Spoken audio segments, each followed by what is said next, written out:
Yo, what's up everyone, it's your boy Dark King here and welcome to the next installment of my Gauntlet guide for Spellbreak. Today we will be looking at the Stone Gauntlet. As you can see, everything looks a little bit different in this guide video. Spellbreak is now running on patch point 19. In patch 19, the Stone Gauntlet got a little bit of a nerf, however, it is still a very powerful gauntlet. Now, let's go over the spell and the sorcery for the Stone Gauntlet. The Stone Gauntlet spell works as follows. When you hit the fire button, it'll send out a long line of eruption from the ground. If your opponent is running Boots of Leaping or Boots of the Cat, they can easily jump over the spell if they know that it's coming. In patch 19, they slowed the speed of the Stone Gauntlet. The hitbox is where the eruption is happening right now. The line that the Stone Gauntlet spell leaves on the ground does not have a hitbox, but it can interact with some other gauntlets.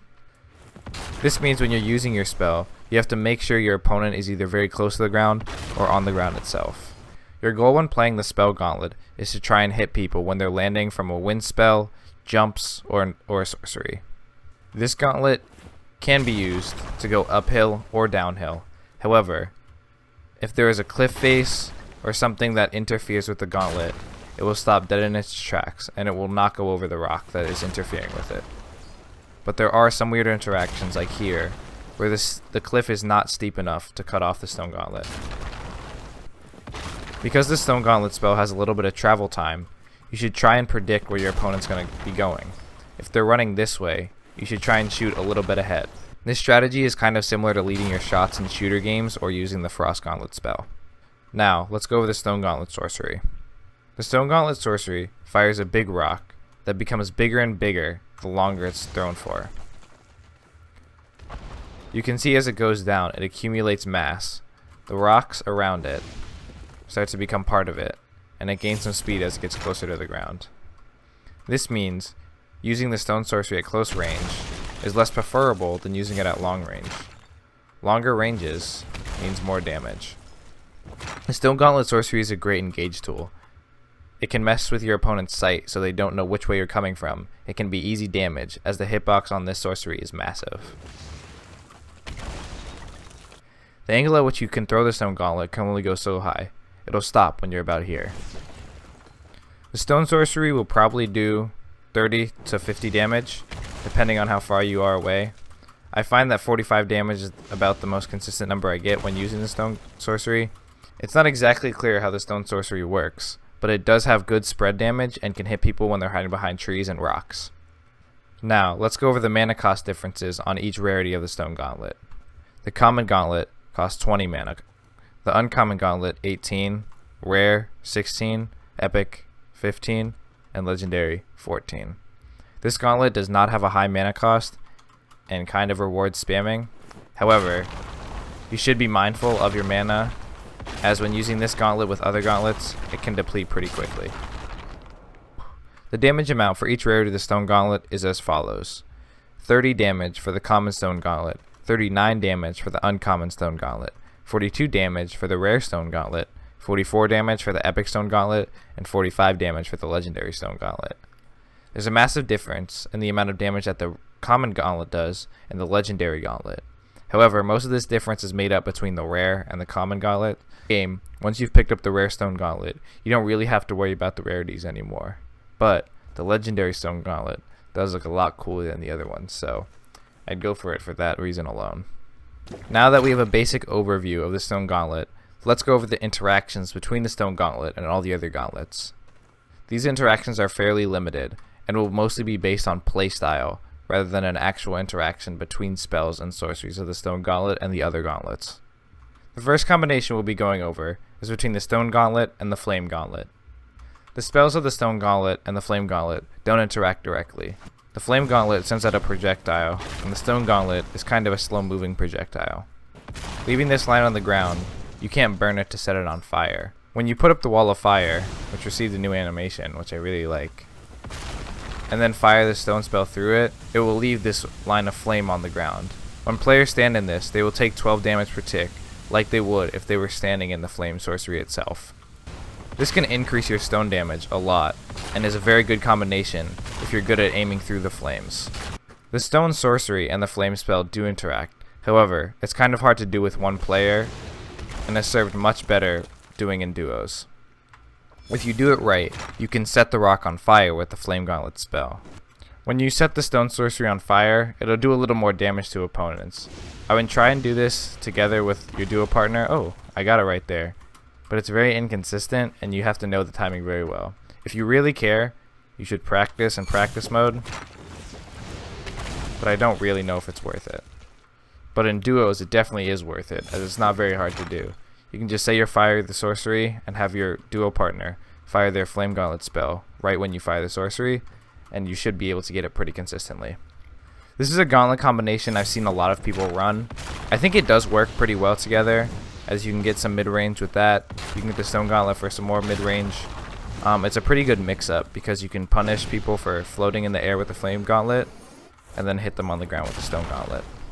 In a similar fashion to the Wind Gauntlet, you can cancel the Stone Gauntlet spell with the Flame Projectile. This is instantaneous, and you can use it to bait people to jump and then fire the Flame spell at them. The next Gauntlet combination we'll go over is the Stone Gauntlet and the Frost Gauntlet. This is the combination I run, and I find it very powerful. The Stone Gauntlet is good close to mid-range, and the Frost Gauntlet is good mid-range and long-range weapon. The Stone Gauntlet spell can be used to freeze opponents, similar to the Wind Gauntlet. When you break the ice like that and hit someone with your Stone Gauntlet spell, it'll freeze them, causing them to be unable to move, use a spell, a sorcery, a rune, or do anything, and you can charge up your Frost spell right after. These spells are more played together than actually interact, as the Stone Sorcery doesn't interact with the Frost spell at all. Even if you hit it, it doesn't do anything or increase the damage. You also can't use the Frost Sorcery with the Stone spell. You can break the ice with the Stone Sorcery, but I don't think it freezes opponents. However, you can try it, and if it does, let me know in the comment section below. I would definitely recommend trying these gauntlets out together, as they are very different playstyles and are good switch ups for your opponent. The next gauntlet combination is the Stone Gauntlet and the Toxic Gauntlet. I don't think there's any interaction between these two gauntlets that increases damage. The only interaction I know of is to use the Stone spell on the Toxic Gauntlet puddles. However, this just gets rid of them and doesn't increase your damage in any way or cause your opponent to become poisoned or something when they get hit with this Stone spell, like with the Fire Gauntlet. But if you're running something like Wolf's Blood Rune, you could obstruct your opponent's sight with this, and you could use the Wolf's Blood Rune to see through it and hit them with your Stone Gauntlet. Using these gauntlet sorceries together doesn't cause some kind of special interaction either. They're both clouds that do area of effect damage, but using the Stone Sorcery through the Toxic Sorcery doesn't increase the stone's damage. As a playstyle, I don't know if I'd really recommend these. The Toxic Gauntlet excels at close range, but the Stone Gauntlet does a similar job. However, if you like to run a lot of gauntlets, these do kind of have different uses and can be used together if played well. The Stone Gauntlet Lightning combination is kind of interesting. There isn't a lot of direct interaction, but as a playstyle, they can work very well together. They're both kind of mid-range. The Lightning is very good for hitting floaty opponents or opponents that are landing, and the Stone Gauntlet is great for landing.